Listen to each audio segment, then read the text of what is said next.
gain an extra 50 pounds pounding away those snacks. No exercise for you. It's just sitting around playing games, watching TV. Milk chugs, more like milk chugs than milk duds. How do they call them milk duds when everyone is a winner? They're not. There's not.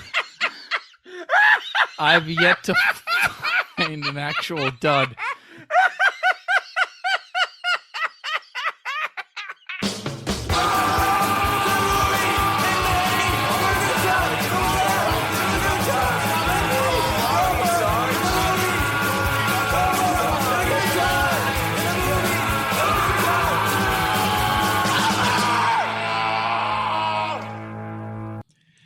Hey, Biff. 14. Hey, Biff. 14. Where did Luke Skywalker Luxembourg get his robot hand? Wait, this isn't a game show. Where did Luke Skywalker get his robot hands, Jacques? The second-hand store. Oh, yeah. Okay.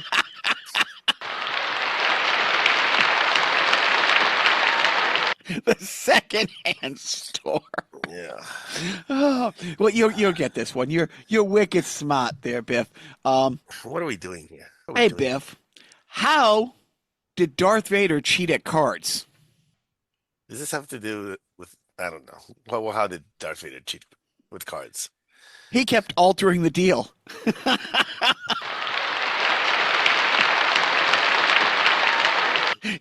Like he did with Lando on Cloud City. I'm altering the deal. Be happy I don't alter it more. You said they'd be left in the city under my supervision. I am altering the deal. Pray I don't alter it any further. Yes. Shut up. It's a perfect joke. It's a perfect day. It's a perfect podcast. It's a good thing you're not trying to, establish yourself as a comic or anything like that. A hacky comic I am. Hello, everybody. Welcome to Carnival Personnel. It's your good buddy Jacques.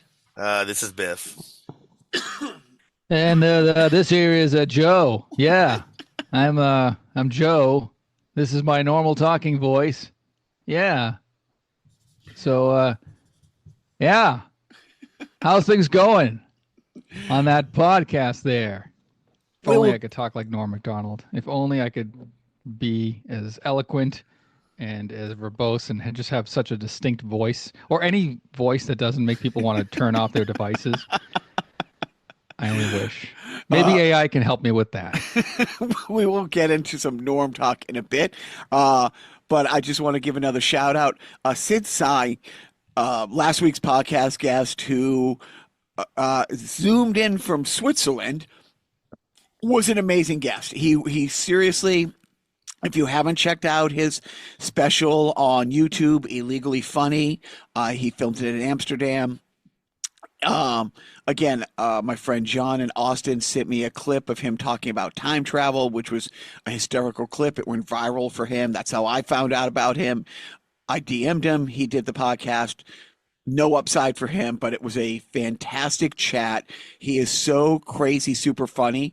He's a lawyer who won a case in the Supreme Court against Trump in 2019. I mean, that level of a lawyer he is. At the same time, he toggles between England and Amsterdam full time. He technically has a day job for Comedy Central England. It was a great podcast. It was fantastic. Yet the run of fantastic podcasts, sideshow guests, has been so beyond what we could have. We deserve. Honestly, better than we deserve. Not sure who next week's sideshow guest is. We had something lined up. I might have to record it next weekend. But anyways, we're here today with Biff and Joe, and it's great that the three of us are together. So Joe can bring you up to speed on my comedy, Biff, starting with Nick's last week, Joe. That was a lot of fun, right? It was fun. I wouldn't say it's a lot of fun. I mean, I've had a lot of fun before. It was fun. Okay, when you say Nick's, we're talking. That's the name of a club, right? The famed, absolute. So what? I just want to know that it's not. No. What? And where do you come off calling me Nick? I don't know you from Adam's off. That's it. Out you chip pixies go, through the door or out the window. And that's another thing. When do you get off calling me Nick? I don't. You. From Adams off Ox. Yeah. Nick's Comedy Stop, the famed, comedy stop co-founded by John Tobin. Founded by John Tobin. No. Oh, no, he took it over. No, he took it over. He took it over in like the 90s. Yeah. He, like me, first was in there in 96 as a high school kid. That's been around since like the Ding Ho. That's and it is what Caroline's was to New York, what Catch a Rising Star, to Chicago, what Comedy Store is to Los Angeles. It is one of the pillars that stand-up comedy as we know it was built on. And it was great. It's my Sidewalk is my pillar. Anyway, it was my second time there. Last time was good. Last time was fun, but that was like a shorter set. But this was a lot of fun. And again, Joe, met me there.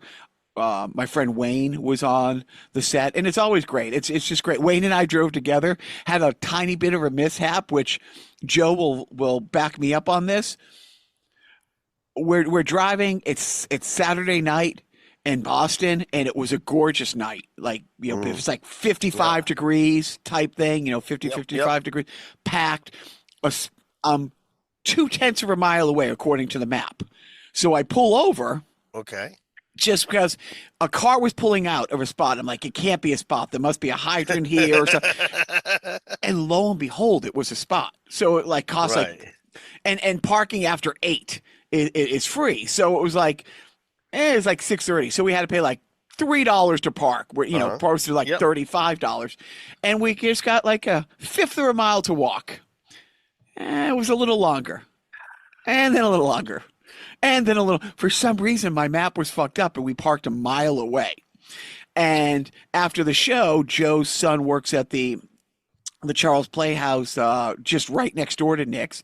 And his son was getting out like 45 minutes later. So he was going to hang around. So he walked back to the car with us. And when we got back to the car, he put it in the map too. And am I right? Did it not have whatever, ghost in the machine fucked it up? I blame Apple. Yeah, you should. It was an Apple Maps. Yeah. And they had Nick's Comedy Stop. Basically, Nick's Comedy Stop is in what's called a theater district, which is a mile north of Copley Square, which is where he parked. So I actually took, after I got my ride from Jacques back to my car, which was a block from the theater. In hindsight, I could have driven you guys to your parking spot, but then finding the spot would have been hard. I updated Google Maps. I actually went in and edited the entry and just dragged it over to where it's supposed to be. And hopefully Apple Maps took it. So next time Jacques will have a better parking spot. So, we also have a friend on the show, like 10 years older than me, Richie T, known as Uncle Richie, my mom's favorite comic. And I mean that. My mom saw him, I did with a showcase. And they grew up in the same kind of neighborhood. Just like, one T-stop, south of Boston. Okay. And so my mom really got his humor, you know what I mean? It was really, really great. So it was a really fun night. And the highlight, I'm talking to a friend who was there to see the show. Guy was being really cool guy. And Wayne comes over and says, Sammy's been trying to wave you over for like 10 minutes. There's a guy named Sammy Brown.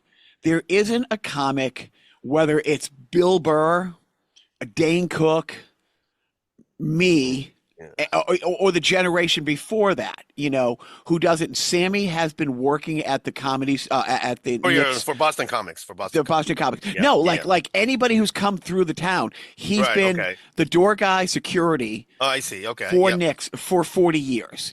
He is as much of an icon and a staple in the town. Really big guy, like a moving wall type thing. And he's an older guy. And I go over and I'm like, I know they turned the club into a dance club after, and maybe he's got to tell us, hey, make sure you and your buddies get out as soon as the show's over, blah, blah, blah, something like that.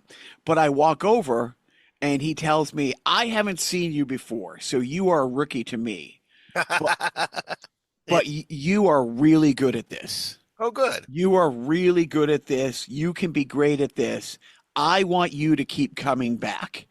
And I'm like, I was Well, yeah. almost Henry Winkler level speechless, Joe.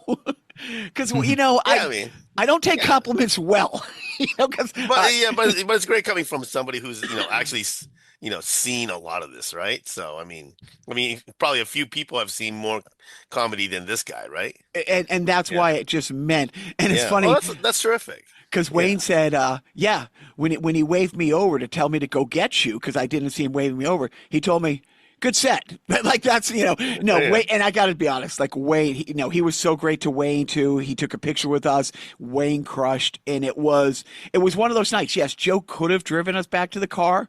It was such a high. I just even if my car wasn't parked a mile away, I would have liked to have gone on at least a mile walk to kind of come down a little bit before driving the hour there you home. Go. But it's true, and he did. He let Matt Mishi know, and Matt let me know that he said that Wayne and I did great. So I mean that felt really, really, really great. Like I said, to kind of get that validation. So that and again, the fact that Joe was there. But every show has some challenges. Joe, do you remember the big challenges comics had getting up on stage that night? Well, I mean, the challenges once you got on the stage were the audio problems, not so much from the equipment, but from the kicking bass of the nightclub right below. So yeah, it was you gotta really be loud to get over that thumping bass that was also like rocking the wall sconces, like the lights, like that. One of which I was standing underneath, so I got an extra rattle every every measure. But yeah, it was it was a thing. And then of course there were I don't know, it was a good night. I mean, I hope that's what you meant by challenging. 100%, because it was, Biff, he's not exaggerating. The chandeliers were visibly moving from, and it's funny. So when we get there, like Wayne and I walking up, like once you turn onto the street where Nick's and the Charles Playhouse is, it's maybe 100 yards. It's almost like a bigger alley than like a street. And we're walking up, 50-ish, like really well dressed, like all black people, and there's the queue to get in, and right. Wayne and I get in, and we're like behind like 5-6 people, and the big security guard like leans past these 3 girls in front of us and says, "Are you guys comics?" And I said, "No. We are the rappers." And that girl can't be like 25, and she and her friends were all dressed out, and she turns around and she just kind of smirks, and I'm like, "We could be." and then he starts laughing. He goes, "You guys are upstairs tonight. You guys go through the side over there." It's like, all right. And then I take 2 steps. I'm like, "But if you need some heavy-set, middle-aged white guys coming in and rapping, we'll be over here." So right off the jump, it was just a fun night. And you again, could call the group the Fat Proud Boys. Anyway, you can go on. Continue with your podcast. Wait, is Frat Boys really short for fat? No, fat. No, the fat. Fat. Like the Fat Boys. Oh, I see. I said Fat Proud Boys because no. But no. I was wondering. PHAT, right? PHAT. No. No. I was wondering if Frat Boys really is like a shortened acronym, not acronym, but label for Fat Proud Boys. Like it was so far ahead of his time that Yeah, right. And having started doing comedy with Joe forever and dragging him into this pit of hell with me is always great.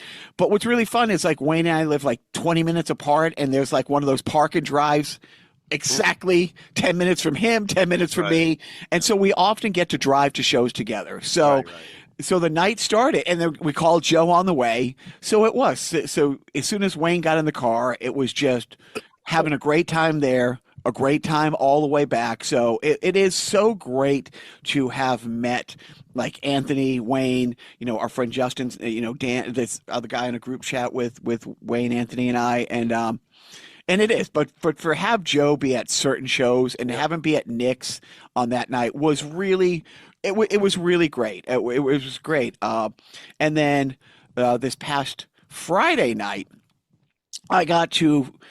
There's only two big, and I mean there's only two really really really big, iconic New England legends, Steve Sweeney and Lenny Clark, who I haven't done a show with yet. I think Wayne's done 2, and maybe Anthony's done 5 with Steve Sweeney. But I did a show with Lenny.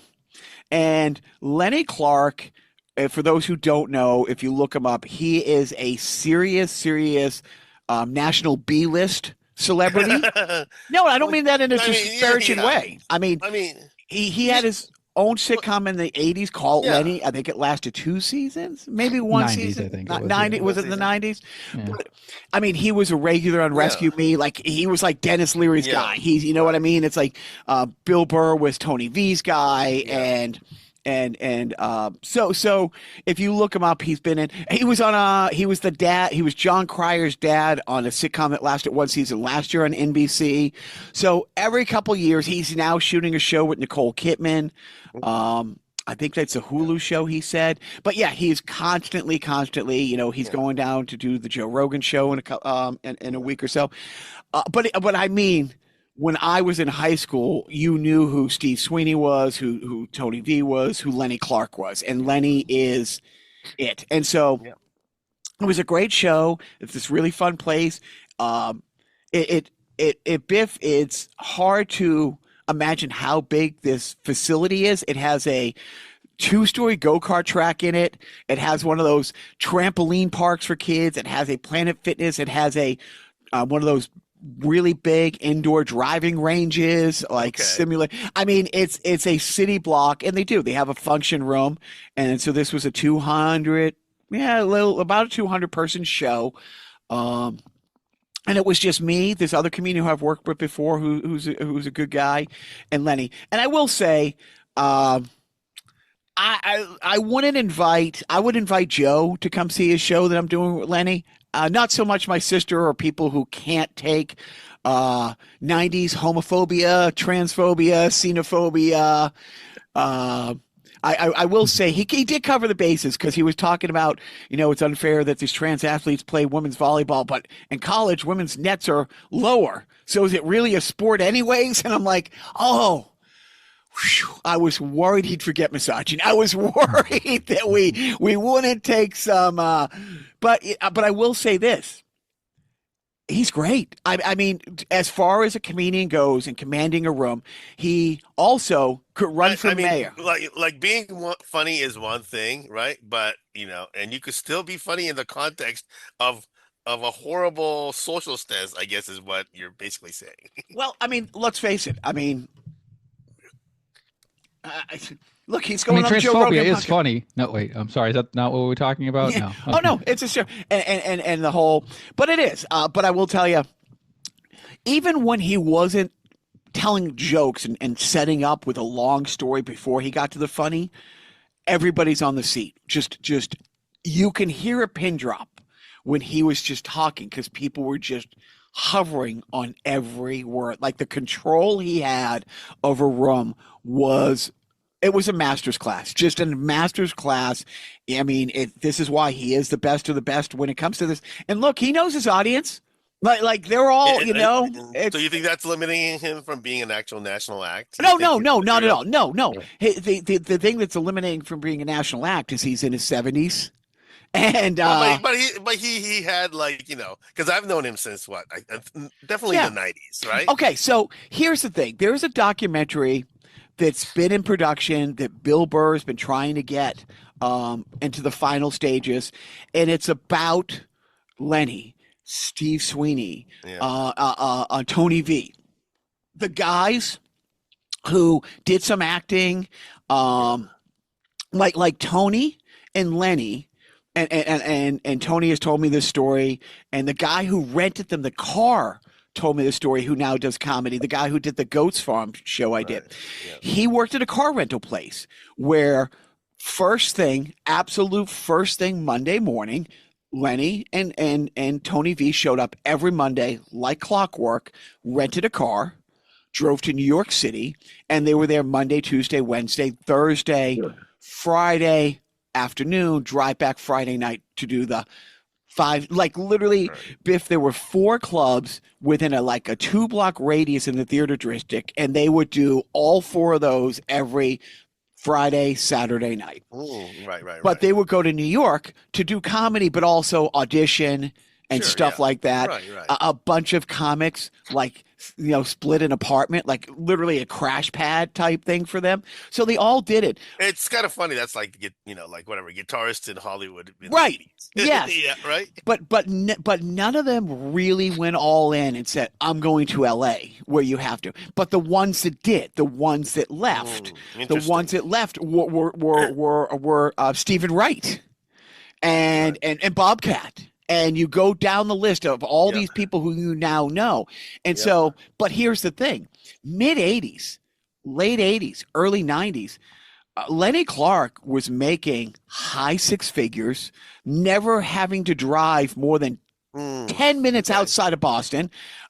Cocaine was a currency. Absolutely. No, all of these guys, and when we've had them on the podcast and when we talked to Christine Hurley, and I said that, any of these guys who, there was a very famous club. There's a great documentary about the guy, Bill Crimmins.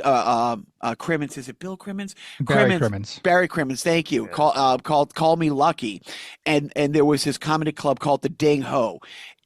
That was Rome at the height of its debauchery, and any guy who was a regular there who's still alive today should not be should not be. It's like I guess what's his face? Eddie Vedder is the only original singer. All those bands, all the bands that came out of Seattle, Eddie Vedder is the only original lead singer who's still with us, and there's a reason.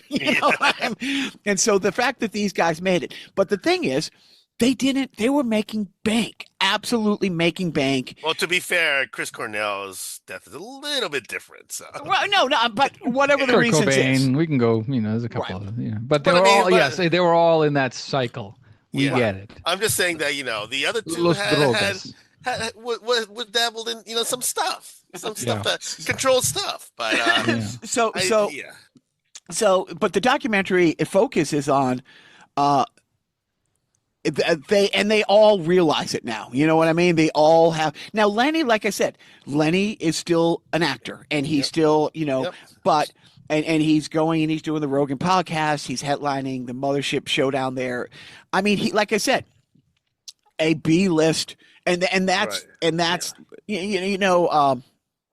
who was it who had the show on E a few years ago? The comedian, the D-list.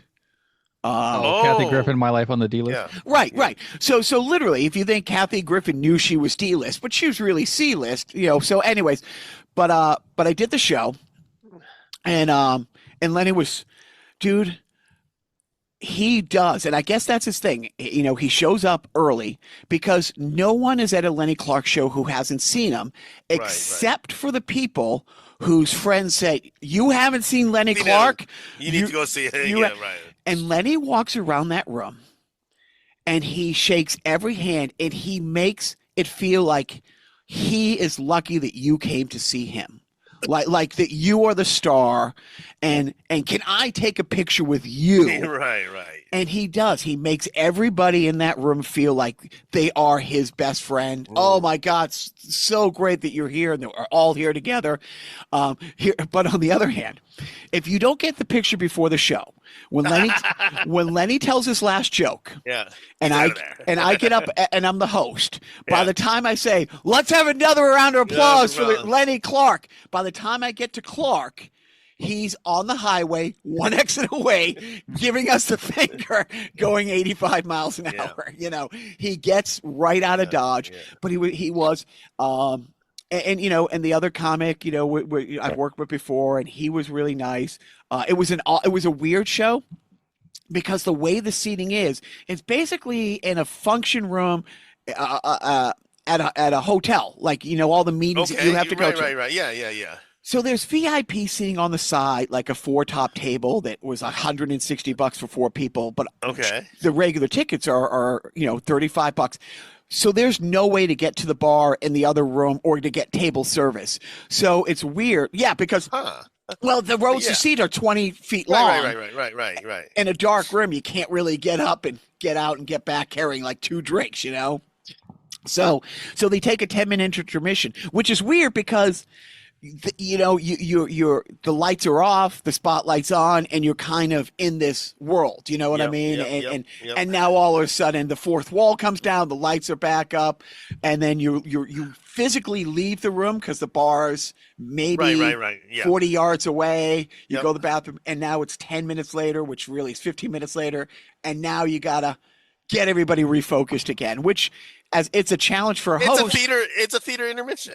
Right. And you got to, and what's really great is that the guy who booked the show, asked me doing it, he's had me host a number of times, but now I'm at the point where he knows it's hard enough to start a show, but once you start a show, everybody's there, they're ready. But now to restart a show, it's the inertia takes more to get going. But it was great. And I just sent Joe the text message.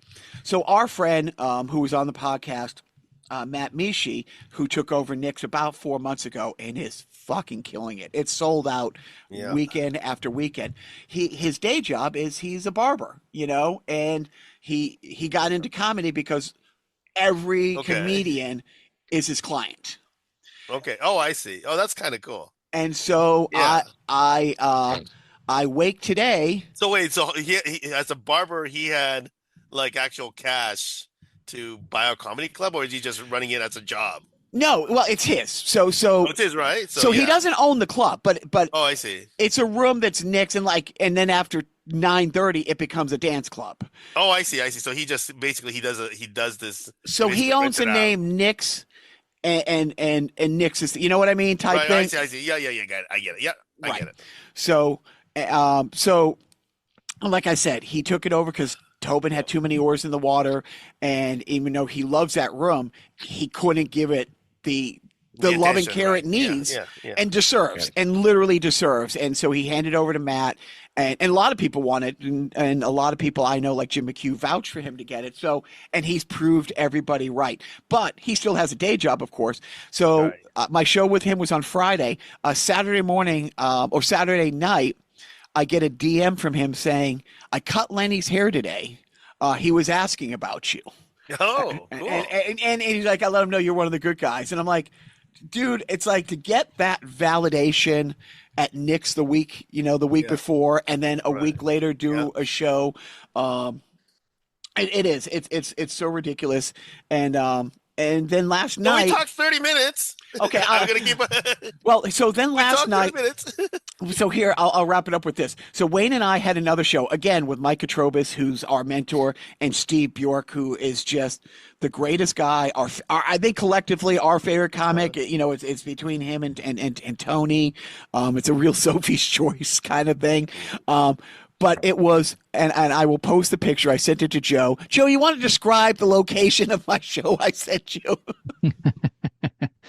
It's barren is a good word. It's not well populated. It just looks like like an abandoned building with a porta potty next to it. No windows.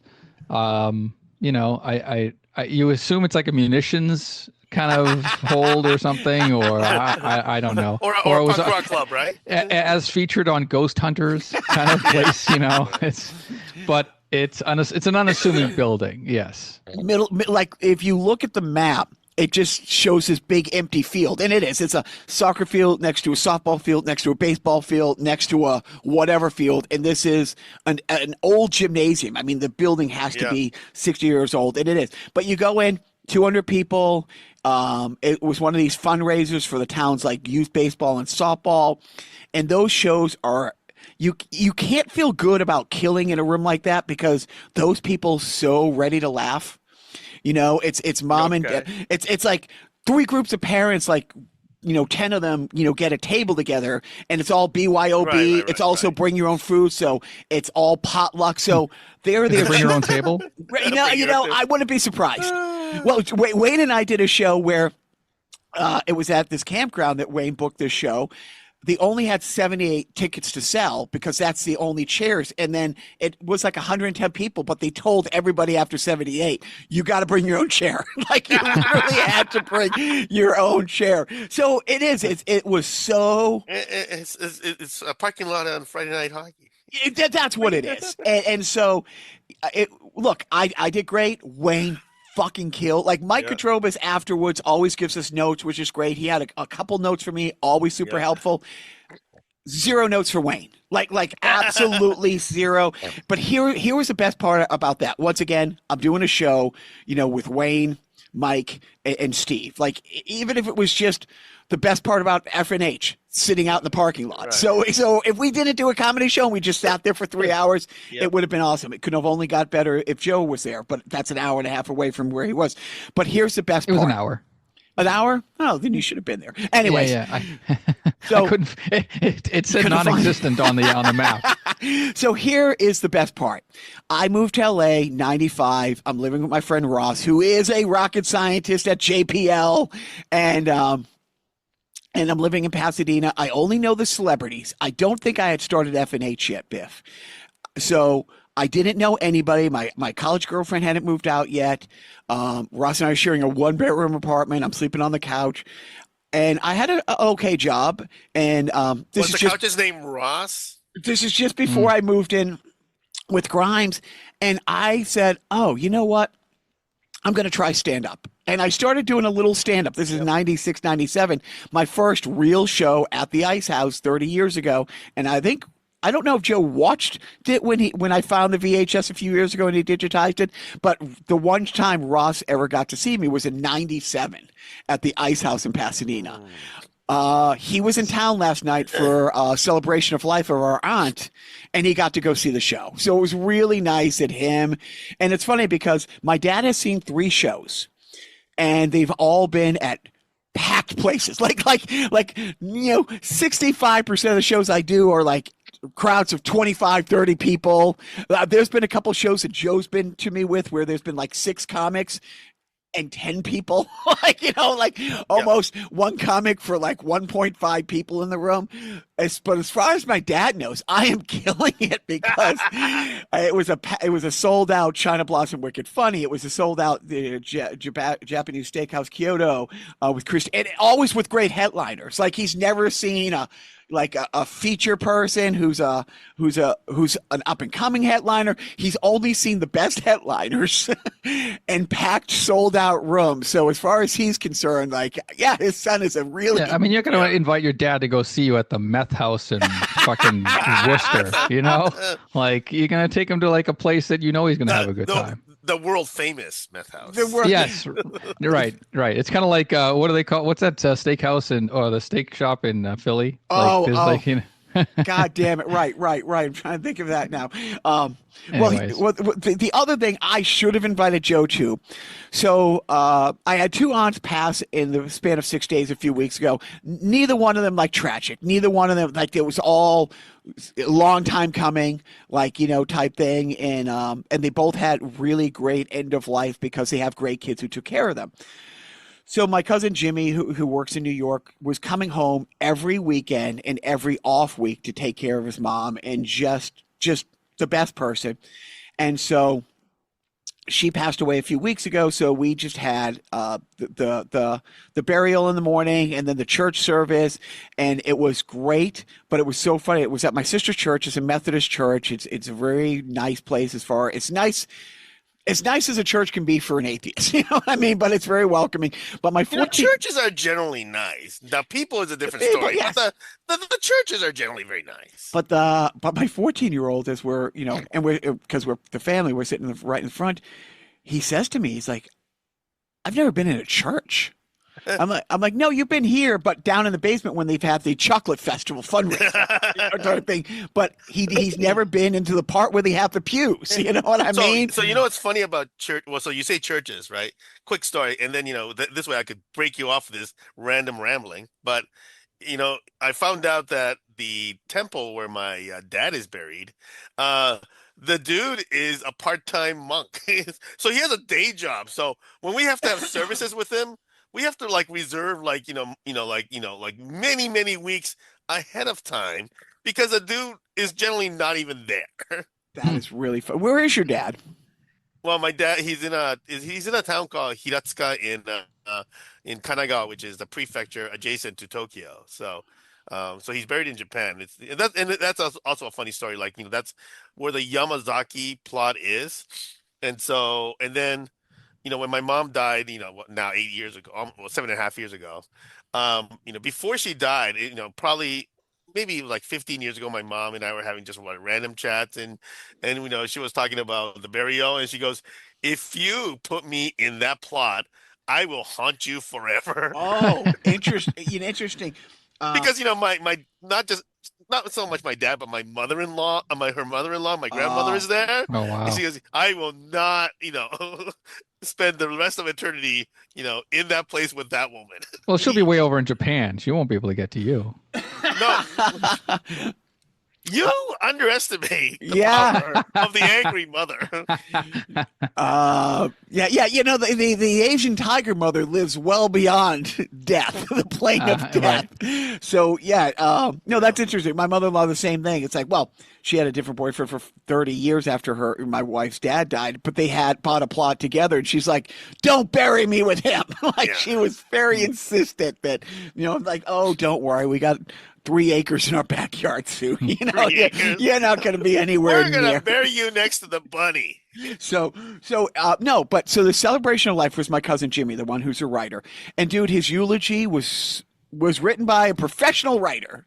It was so funny. It was so earnest. He stopped a couple times because he was crying, telling these funny stories about his mom. And everybody there knew his mom, and he goes, "Oh my God, she will be so pissed at me for crying," type thing. And it was fun. But here's the best part. His mother loved Elvis. And at this white trash restaurant in Wilmington, when we had like the side function room, they brought an Elvis impersonator. Nice. And Joe, you I think have seen it, Biff, but Joe has seen it dozens and dozens of times. Everybody's having a good time. It's fun. Everybody's laughing.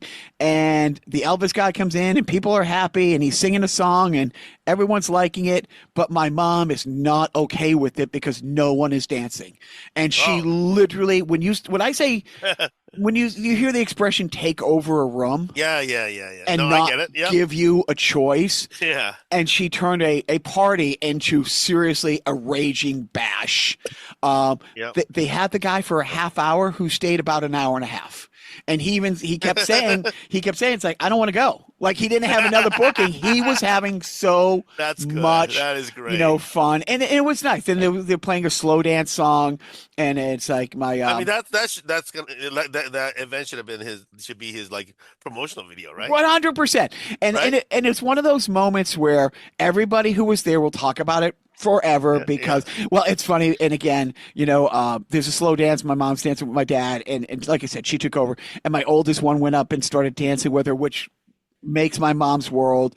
And then management is saying to the other ones, like, go dance with Grammy. It's like, no, and he doesn't want to, but I said, it will mean everything to Grammy. So he does. He cuts in, and then he's dancing with my mom, and my mom's world's on fire.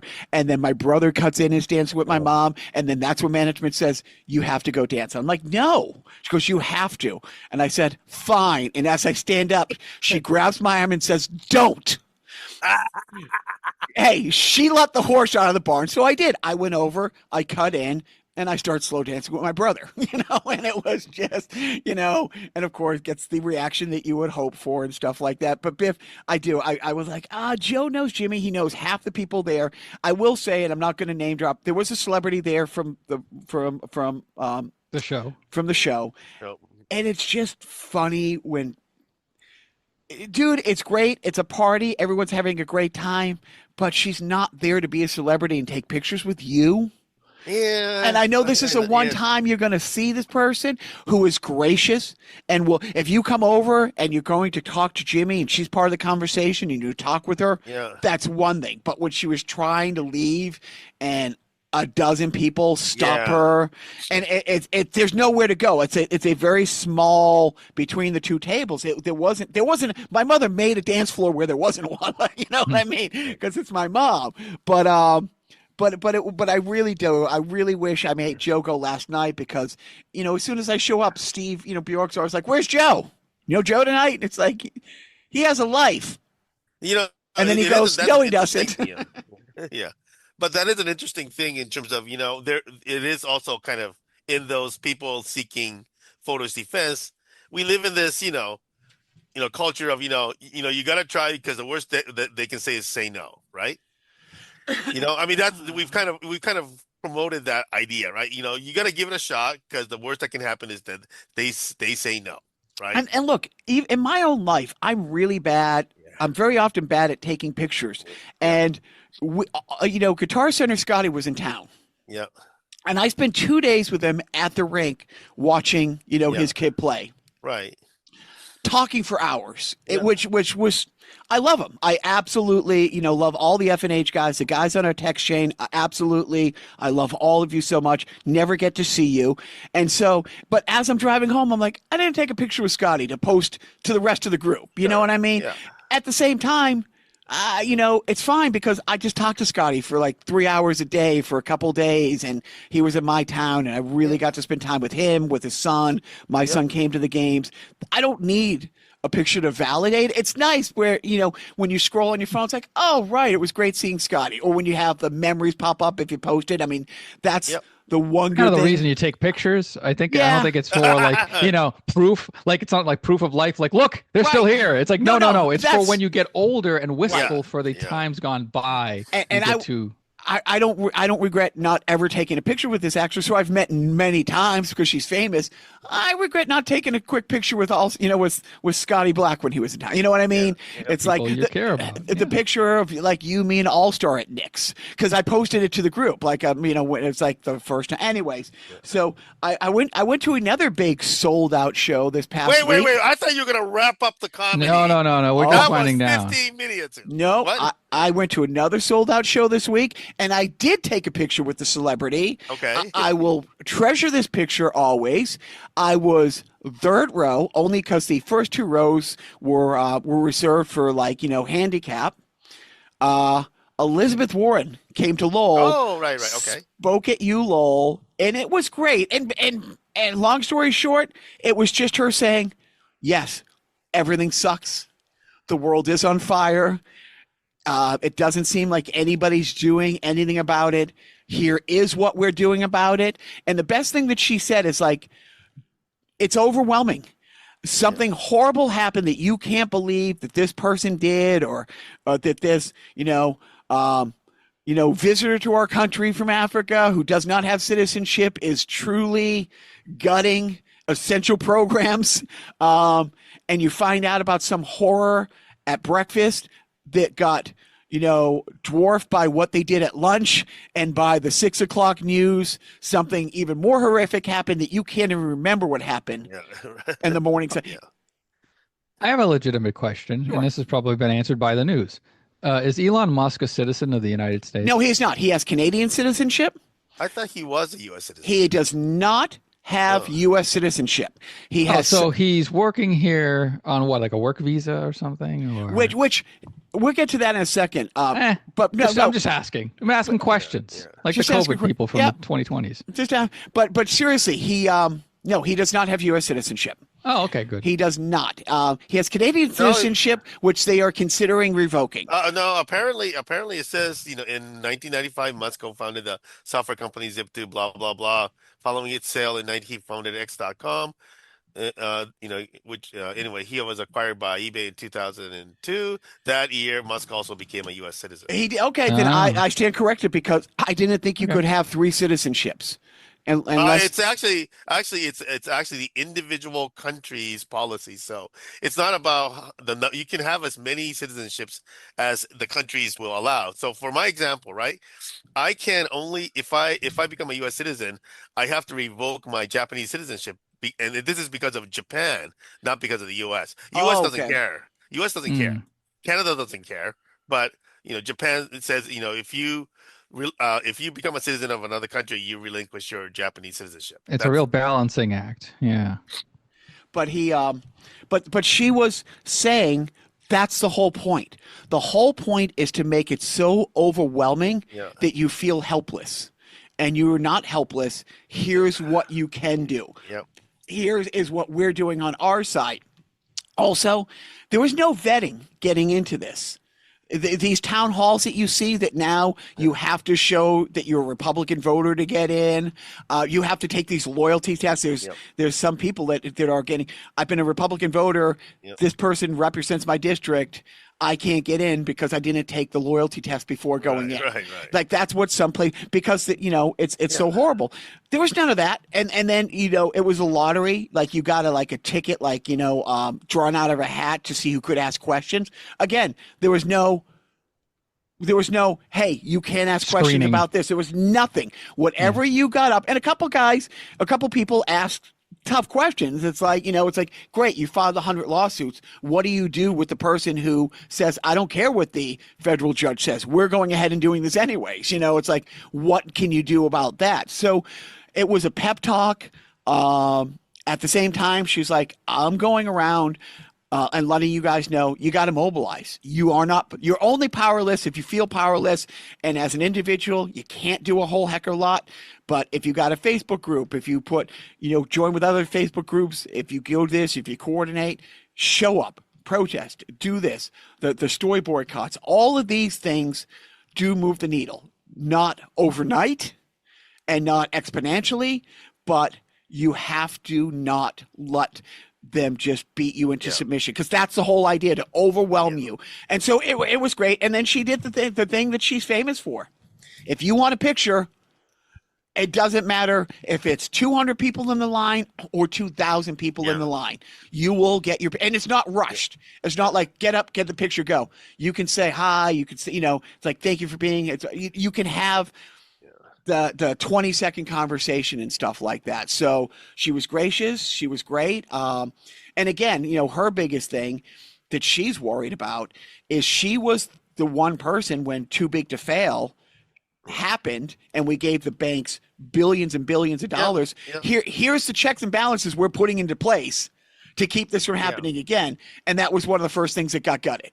You know what I mean? So if you guys, if your overdraft fee goes from $40 to $200, there's nobody to complain to. There's no government entity to say, hey, I didn't open Baker America. I didn't open this savings account in my name. And why am I getting fees for an account I didn't open? There's nobody to go and complain to, because that's the first thing that they got it. So no, it was a really, a great week, starting with that. But then the rest of the week happened, Joe, what has you most upset this week, other than me making you still do the podcast?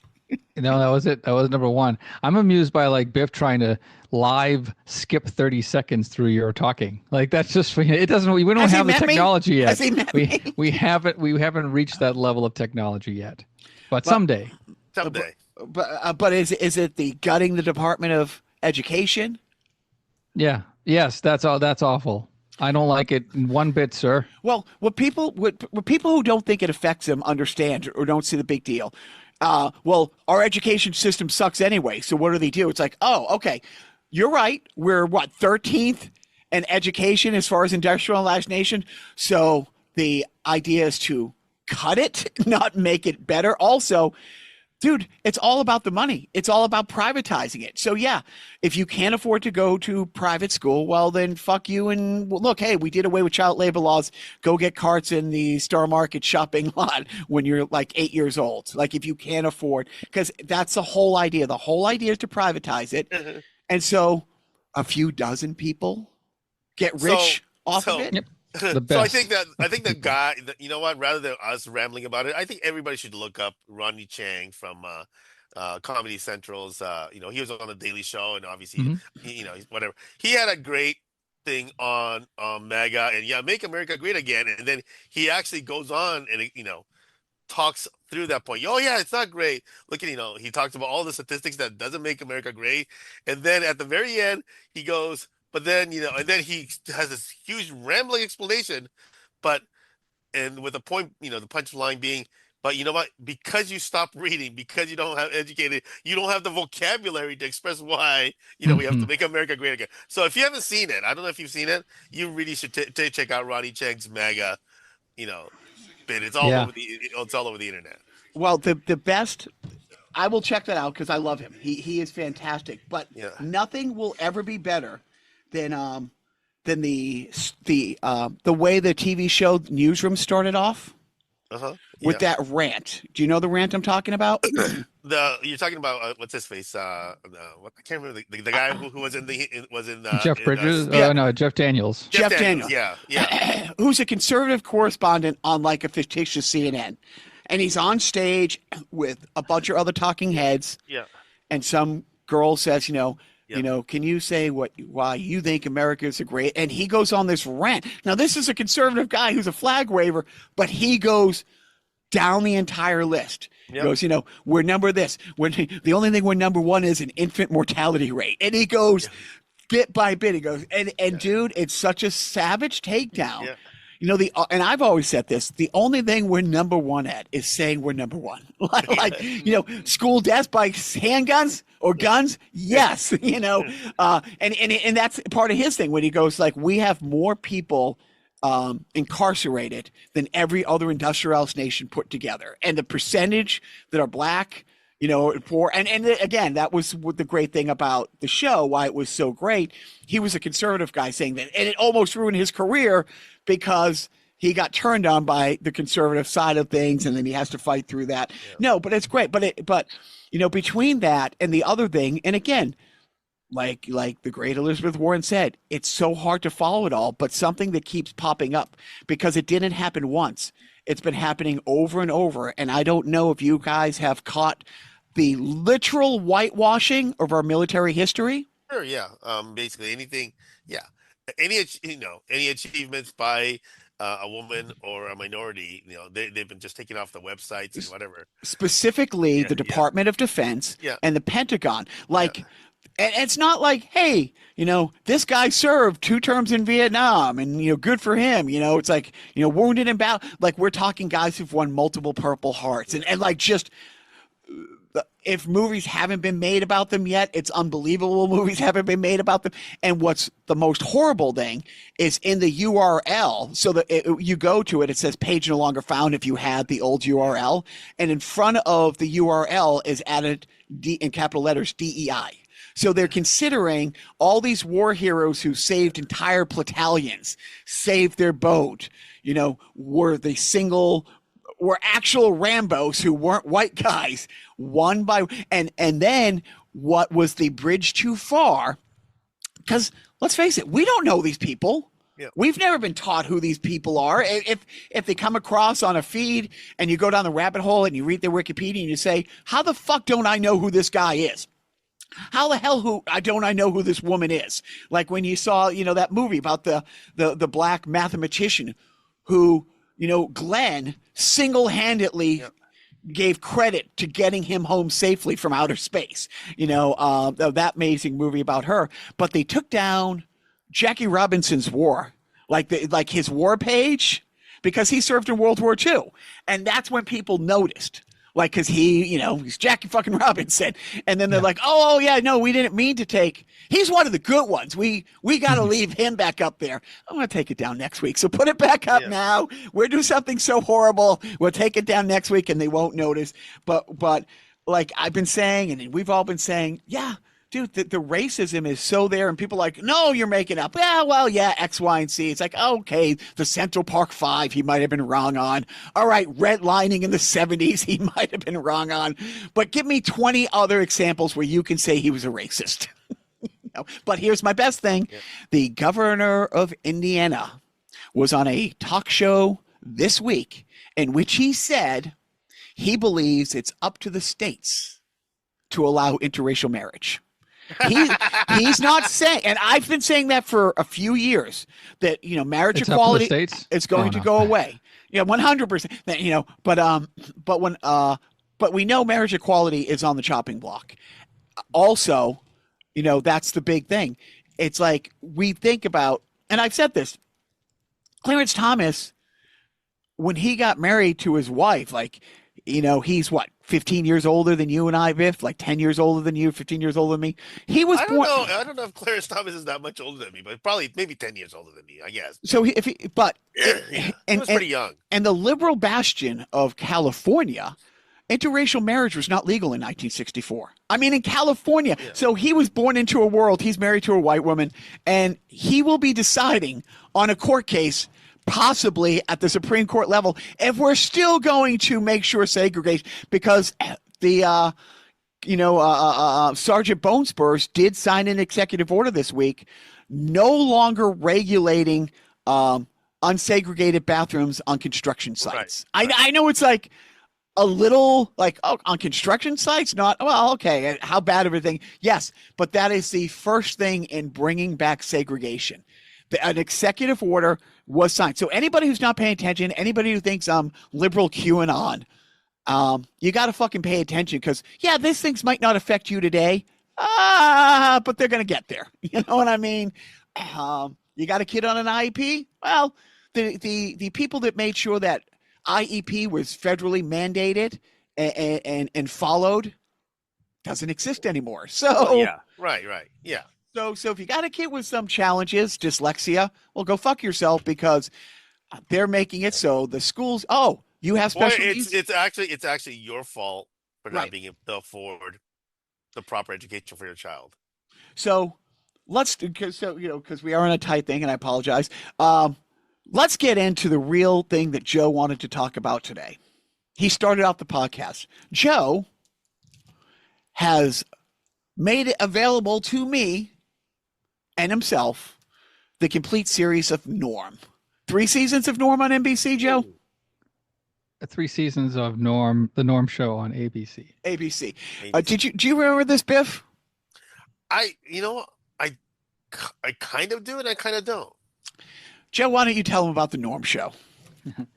Norm Show started in 1999, September. It's a vehicle for Norm Macdonald. To be fair, that's a month after my son was born. I think I was, a little bit preoccupied. So. Yeah, well, guess what? It was like 3 months before my son was born, so I was a little preoccupied too. But I made the time.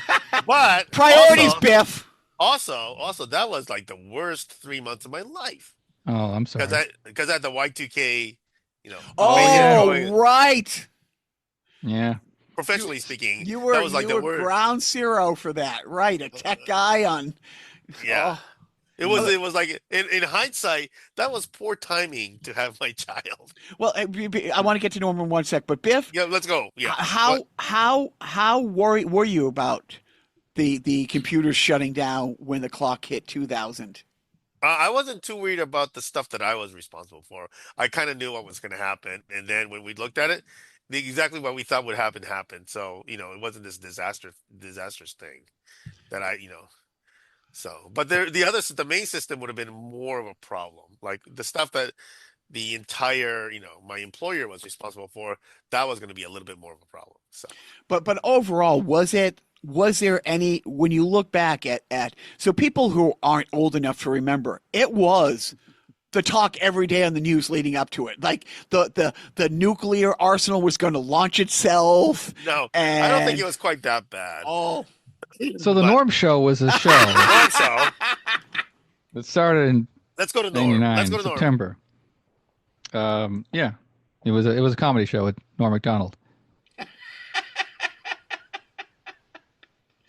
So let me ask you this, Joe. Yes. Who's Norm Macdonald? Norm Macdonald was a Canadian-born comedian, and he came up in the 80s, broke out in the 90s. He was on Saturday Night Live. He was the anchor of Weekend Update from 1995 to 98. Did he ever perform with O.J. Simpson?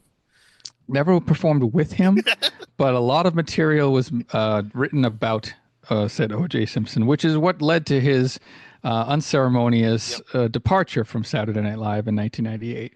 But then, the following season, he got this sitcom deal on ABC with co-produced and co-created by Bruce Helford, who I think went on to like do Scrubs, and like I think he also did the Drew Carey show. I think at the time, I forget. Okay. But the cast was kind of small. It was Norm Macdonald played an disgraced professional hockey player who was arrested for tax fraud or evasion, and then he was sentenced. I guess part of his plea was to become a social worker, or he became a social worker because the person who he works with on the show, Laurie Metcalf's character, was his social worker. And so, it's a small crew, and it's loosely, based on, I don't know. There's not a lot of reality on the show. It's a goofy show. It's a lot of Norm Macdonald kind of rude humor, or crude humor, if you will, or hysterical humor, if you're me. So and it evolved over time. It had like a short first season. Yep. And then it kind of 2 regular seasons. So it had like about 50 something episodes. And it was I was on a Norm Macdonald kind of kick this weekend. So I said, you know what, let me illegally download all of the Norm show episodes because, acquire the media is the term. You acquired the media. Yes, I did. No, I illegally download them. I'm an illegal downloader. I don't care. Come and get me, Elon. I don't care. Oh no, they're not regulating that anymore. That's right. Sure. Yeah. No, stealing. That's fine. Yeah. Oh, yeah. So you might all of a sudden be a Republican senator. Be careful if you keep. I know. Right. I could. Run Doge. So I was enjoying a few of those episodes this weekend. Who knows if I'll make it all the way through? I just kind of start these things and then drop off. But I'm enjoying it. I'm enjoying a lot of Norm Macdonald clips. Every now and then, I think it's good for the soul to revisit Norm Macdonald's TV appearances, his podcasts, his stand-up material. You know what I haven't listened to or read was he wrote a couple of books, and he did do an audiobook for. I think it was called Norm Macdonald, a novel, or This Is Not a Novel, or something like that. Okay. I think it was like his last book, but I think it would be worth a listen. So, anyways, yes, Norm Macdonald, he was a funny man, and I enjoyed his material, and you should too. No. So, was this the first show that Laurie Metcalf did after Roseanne ended? It might have been. Yeah, I mean, she was always on Broadway. Like she did like a lot of Broadway stuff. She's stuff. not been unemployed ever. She's never been unemployed. Like I've heard her talk on shows. She won like Tonys and stuff. Like she's like I did not know that. Like I think she won Tonys like in the 2000s, but yes, she was, a mainstay on television, and the current Connors running longer than the original Roseanne, and like they're wrapping up their like 7th season or something like that. So, and that's also a decent show, very good show. So, and a haircut that never went out of style. No. She's had the same haircut since the first appearance on television, and gosh bless her. Right. When you strike gold, you strike gold. That's right. Well, when you mention OJ and Norm, no, he wasn't friends with OJ Simpson, but we've talked about it many times when he did the Celebrity Who Wants to Be a Millionaire. Joe, who was his guest with him every day at the studio when Norm did Who Wants to Be a Millionaire celebrity version? He was a good man, Kato Kalin. Yeah. Kato Kalin was his in-audience friend. Yes, his buddy. So, and that's another thing. We've talked about it, but if you want to just have like a kind of a tense experience of watching a game show, watch Norm Macdonald's run on Who Wants to Be a Millionaire with Regis Philbin. It's because he's a gambler. Like he was a gambler. Oh my goodness. And okay. He was he pushed it to the almost the limit. It is definitely worth the run because we got to wrap it up soon. Sport, I will tell you, There's no sports going on except Panama beat the U.S. Nationals men's team in soccer the other day. I thought you were done with sports. I don't think you're allowed to talk about sports. You told me you were done with sports. You're not allowed to talk about sports. So Panama won 1-0 in stoppage time. Here's the best part. I implore you, if you like fun, wholesome celebrations. So Panama wins in stoppage time. They're at the end of the field. We're maybe 20 yards behind the goal off to the side. It's the stage where the broadcasting, like the on-site reporters are. And there is, his name is Thierry Henry. Just an absolute. Okay. So the Panama striker sprints over as the entire team is following behind him with this like goal with the waning seconds and stopping. They jump up on the platform and they mob Thierry Henry, who is all in on it. Like it's like if somebody went over, like just mobbed Terry Bradshaw on the sideline. Like he's a hero to so many of these players. And it was just French. Yeah, he's French. Yep. And it's just great to see, like, he was loving it. And it's funny because, like, the like one of the other reporters who's sitting kitty corner on the side of the desk, she just gets up and she's like, she gets the hell out of Dodge so that they can have the whole platform and that she doesn't get trampled by these absolute massive athletes coming up and they're like dousing him with water and he's like jumping up and down with them. And it was just. And it's one of those things. If they scored on the other side, if the goal was less dramatic, but it was like almost like the Bobby Orr goal. There were so many things that had to go the right way to make that iconic moment happen. And so it was great. It was great. I can't name one player on the Panama team. I can name about half the U.S. team. I'm not happy that U.S. lost per se, but to see that celebration, to see.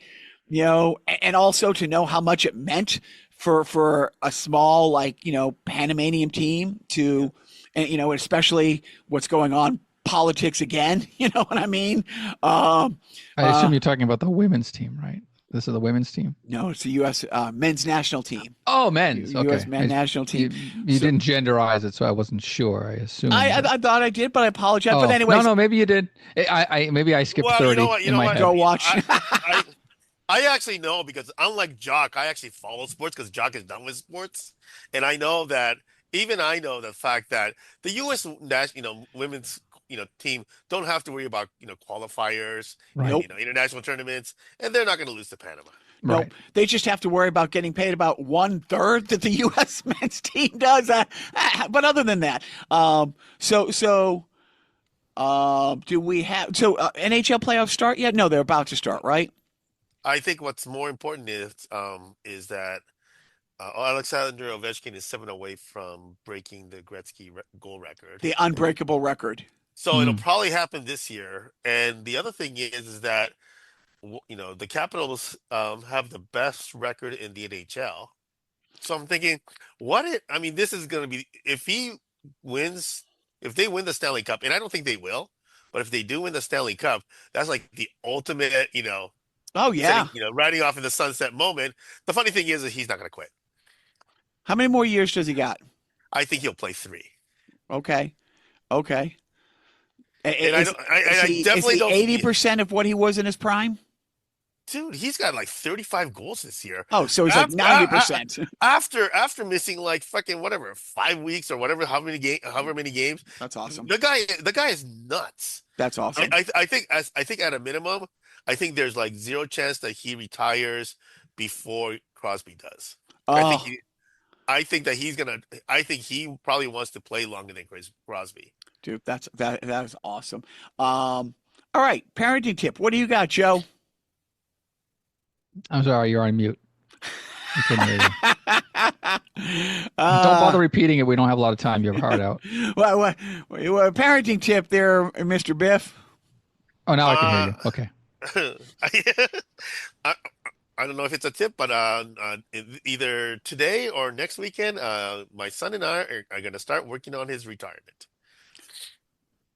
Doesn't he have to start a job before he can retire from a job?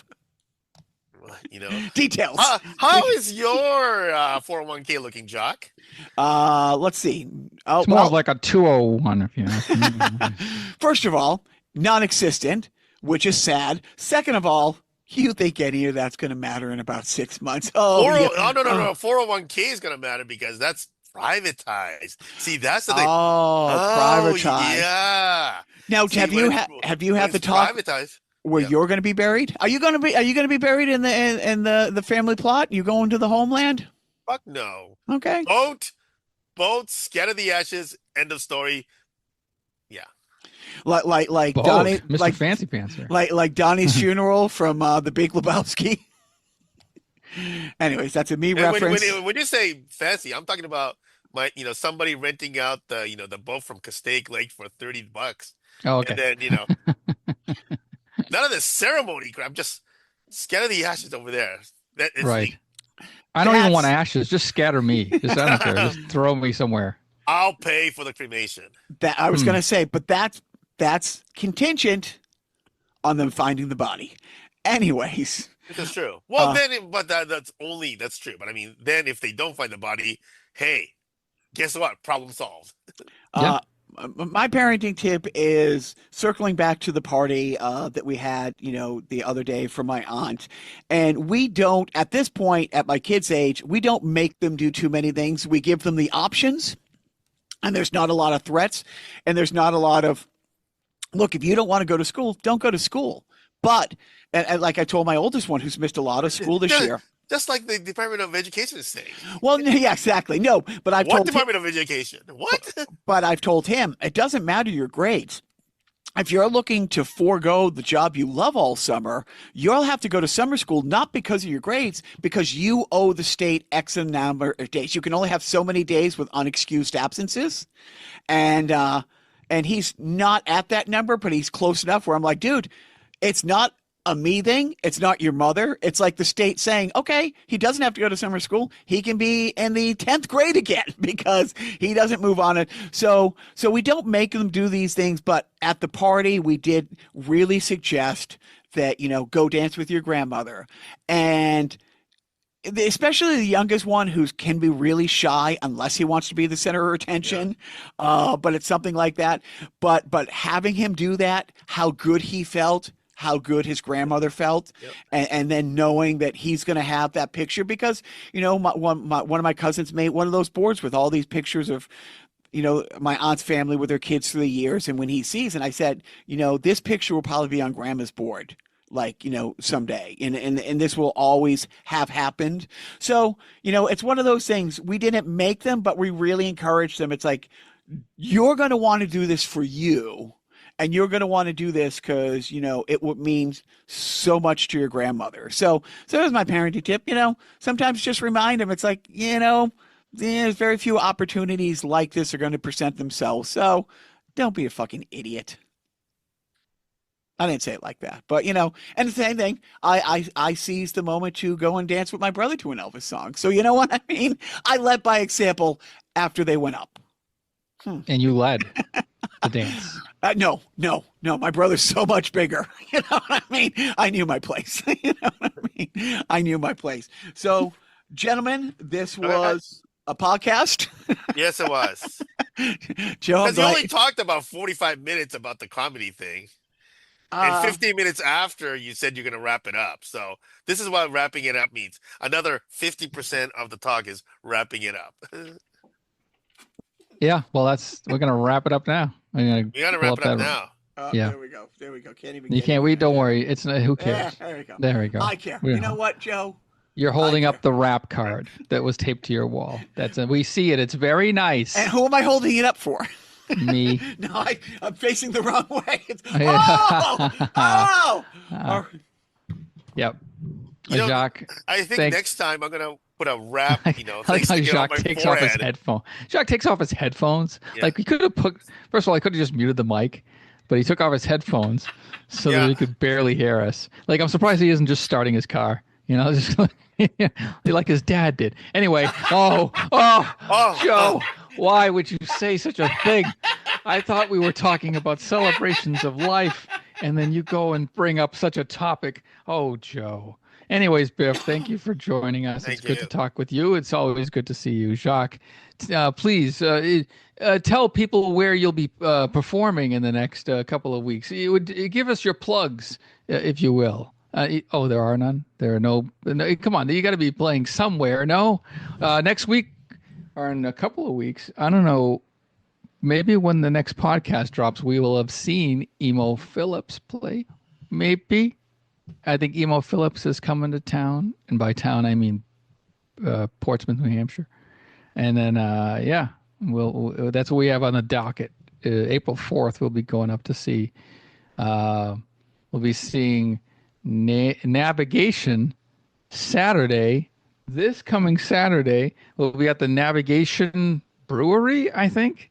At I don't know what city or state it's in, but it's with Emily Ruskowski, right? And that will be on Saturday, March 29th.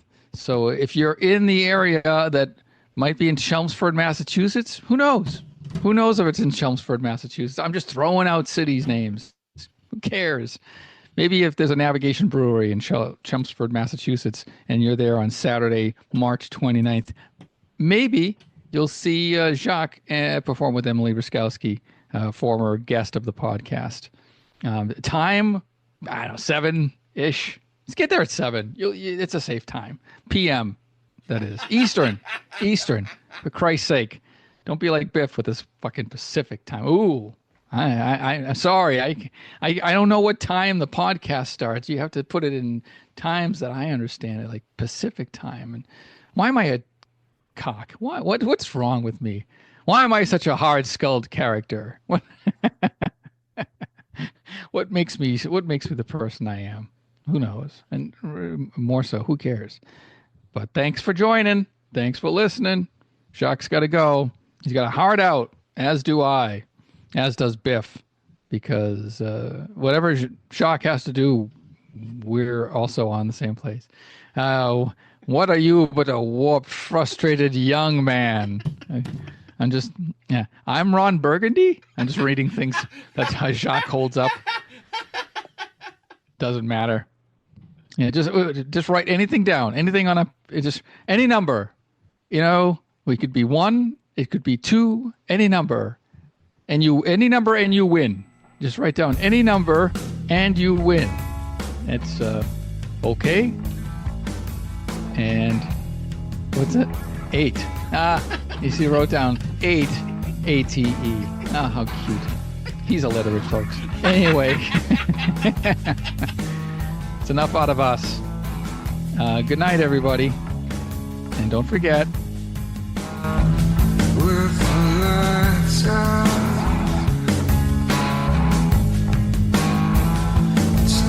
Dangerous. Here we are now. Entertain us.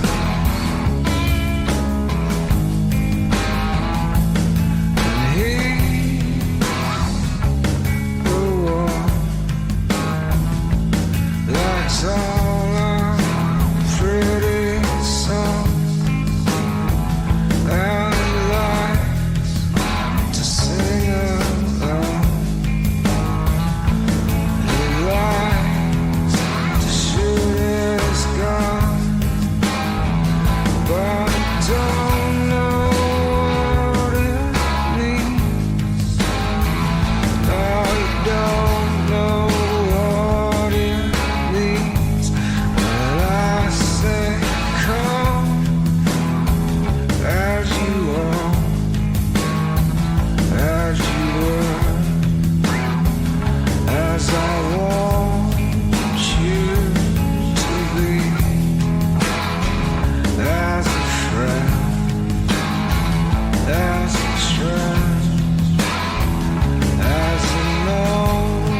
cities around me.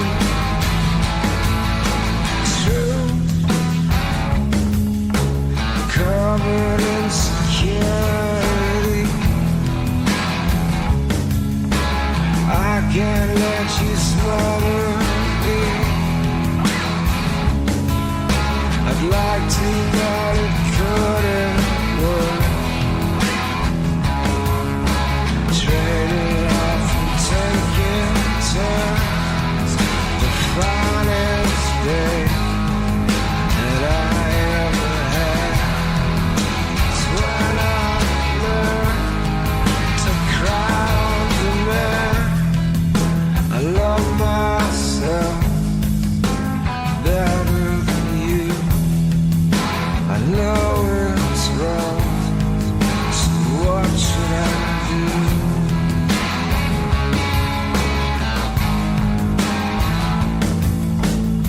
Underneath the bridge, the tall grass grows the leaves.